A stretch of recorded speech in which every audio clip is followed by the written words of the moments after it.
Hours later, in the flickering orange glow of a dying lantern, my girlfriend's mother leaned close, her voice barely above a whisper, and said, "Don't tell my daughter about tonight."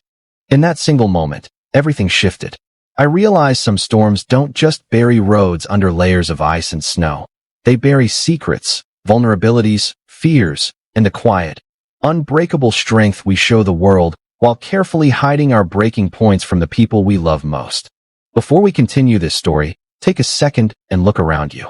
If you believe in kindness, second chances, redemption, and the strange, beautiful ways life brings people together when they least expect it, please like this video right now. Drop a heartfelt comment, share it with someone who loves emotional, soul-stirring stories, and subscribe to the channel. Your support helps these stories reach more hearts that need them. Her name was Margaret Carter. Hannah, the love of my life, had always spoken of her mother with a mixture of deep admiration, quiet awe, and sometimes even a touch of reverence. "She's the strongest person I know," Hannah would say. Strong, reserved, fiercely independent, and self-reliant. That's how she described her. The kind of woman who had built her entire life on iron discipline, quiet endurance, and an almost superhuman ability to never let the world see her cracks. I had only met Margaret twice before that fateful night. Both times she had been perfectly polite, yet noticeably distant, as though she were carefully weighing every word and gesture, measuring whether I was truly worthy of standing beside her only daughter. I was 27 then, still trying hard every single day to prove myself, not just to Hannah, but to myself. Hannah was 25, bright, endlessly compassionate, and filled with a natural warmth that could light up even the darkest hospital room. She worked as a pediatric nurse in a small but busy hospital just outside Boulder, Colorado. Patients trusted her instantly. Children adored her. She had this incredible gift for making scared kids laugh, even when they were in pain. But Margaret? She carried the piercing, experienced gaze of someone who had seen far too much of life's hardships to be easily impressed or fooled. That Friday evening, I had volunteered to drive Margaret from Denver up to the small, picturesque mountain town of Silver Pine. Hannah was attending an important medical seminar there for the weekend, and Margaret wanted to surprise her for her birthday. The plan seemed simple, a straightforward 3-hour drive through the mountains. But the Colorado Rockies had far more dramatic plans in store for us. At first, the snow was gentle and almost magical. Soft, delicate flakes danced gracefully in the beams of the headlights as the winding road carved through towering, snow-dusted pine trees. Margaret sat quietly in the passenger seat, wrapped snugly in her heavy gray wool coat, occasionally pointing out familiar landmarks from past trips or offering calm, measured directions in her steady voice. She seemed completely in control, the picture of quiet confidence I had come to expect. Then everything changed in an instant. The wind suddenly howled to life, like a wild animal awakening. What had been gentle flurries transformed into a blinding, relentless white wall. Visibility dropped to almost nothing. The road completely vanished beneath a rapidly thickening blanket of snow, and the tires began slipping dangerously with every curve. My knuckles turned bone white as I gripped the steering wheel. Margaret's voice remained steady and controlled, but I could clearly hear the rising undercurrent of tension as she suggested we slow down even more and look for any safe place to pull over. There was nowhere safe. Just endless dark forest pressing in on both sides and the ever-growing roar of the storm. 15 agonizing minutes later, the car slid off the road with a sickening lurch. It wasn't a violent crash, but the tires sank deep into a hidden ditch completely buried under fresh powder. The engine kept running for a while, but the wheels spun uselessly no matter how carefully I tried to rock the car free. When I finally shut off the engine to conserve our remaining fuel, the heater faded quickly, and the temperature inside the car began plunging at an alarming rate. We sat there in heavy, tense silence for what felt like hours, listening to the wind scream and batter the vehicle. No cell service. No distant headlights from other cars. Just the two of us and the growing, heavy realization that we were completely stranded, alone in the heart of the storm. Eventually, Margaret broke the heavy quiet. Her voice was calm but urgent. "There's an old ranger station about a mile up the road," she said. "It might have emergency supplies. At the very least, it'll give us shelter from this wind." Leaving the car felt like stepping into pure oblivion. The snow reached well past our knees, making every step exhausting. The wind slammed into us like invisible, angry fists, trying to push us backward. I clutched the weak, fading flashlight from the glove box while Margaret walked steadily beside me, head bowed against the gale. About halfway there, she suddenly slipped on a patch of hidden ice. I lunged forward on instinct and caught her just before she collapsed into the deep snow. For the first time since I had known her, I felt how truly fragile and human she was, her body trembling violently from the bitter cold, her breathing ragged and labored.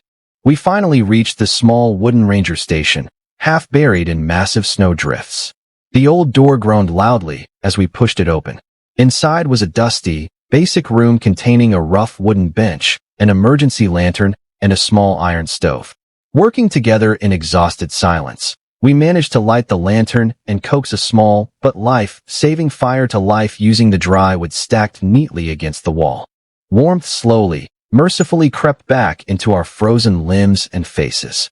We sat close to the flames while the storm continued to rage outside like a living, furious beast pounding against the wooden walls. The fire crackled softly. Margaret stared deeply into the dancing flames for a long time before she finally began to speak. She shared stories about Hannah that I had never heard before. How little Hannah used to spend hours drawing colorful crayon pictures of horses, eagles, and forest animals, then proudly taped them all over the refrigerator. How she once found an injured baby bird on the sidewalk and cried for hours until Margaret helped her carefully nurse it back to health over several weeks. Her voice was softer, warmer, and more tender than I had ever heard it. Listening to her felt like discovering an entirely new side of the woman I loved, and it cracked something open deep inside my own heart. Then the conversation shifted. Margaret began speaking about her own life with a raw honesty that surprised me. She told me about losing her husband suddenly when Hannah was only 5 years old, about working endless double shifts at a small roadside diner just to keep a roof over their heads and food on the table, about the constant, crushing fear of failing her daughter, the one person she loved more than life itself. She described the many lonely nights she had cried silently in the kitchen after Hannah had gone to bed, wondering if she was doing enough, if she was strong enough, if her sacrifices would ever be enough. The strong, intimidating woman I had known slowly dissolved in the warm firelight. She admitted she had been wrong about me from the very beginning. When Hannah first brought me home, Margaret had quietly assumed I would eventually break her daughter's heart the same way life had repeatedly broken hers. But watching me struggle through the brutal storm, refusing to leave her behind even for a second, had completely changed her mind. The lantern flickered lower and lower. The fire burned down to glowing red embers. Margaret looked at me with tired, deeply vulnerable eyes and whispered the words that still echo in my soul to this day. Don't tell my daughter about tonight. She didn't want Hannah to ever know about the fear she had heard in her mother's voice, the decades of exhaustion she had carried alone, or the moment her seemingly unbreakable armor had finally slipped. She needed her daughter to keep believing that her mother was strong, always, unshakable, eternal. Morning eventually came. The storm had quieted into a pristine, peaceful white silence that blanketed the mountains. A ranger patrol truck found us hours later and helped tow my car back onto the cleared road. When we finally arrived in Silver Pine, Hannah burst out of the hotel the moment she saw us. Her face lit up with pure, radiant joy. She threw her arms around her mother, and they held each other so tightly it seemed they might never let go.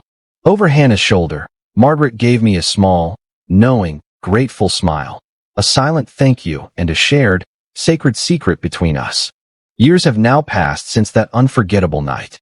Hannah and I got married in a beautiful ceremony surrounded by family and friends. Margaret has become one of the most important and cherished people in my life. In front of her daughter, she remains the same pillar of unbreakable strength she has always been. But sometimes, when Hannah leaves the room for a moment, Margaret glances over at me with that same quiet, knowing smile. It's a private reminder of the night a terrible storm buried the road but revealed something far more precious: trust, understanding, compassion, and the hidden, heroic strength of a mother's love.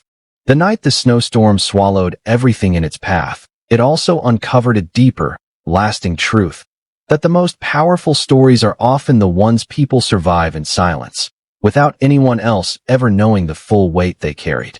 If this story touched your heart even a little, if it reminded you of the quiet sacrifices parents make every single day, the hidden battles so many people fight silently for those they love, please like this video, leave the word kindness in the comments below, and share it with someone who needs to hear it today. Because sometimes the greatest storms aren't the ones raging outside. They're the ones we weather together, in the quiet warmth of secrets kept, trust earned, and love that refuses to break. Thank you for watching. I'll see you in the next story. Red Heart.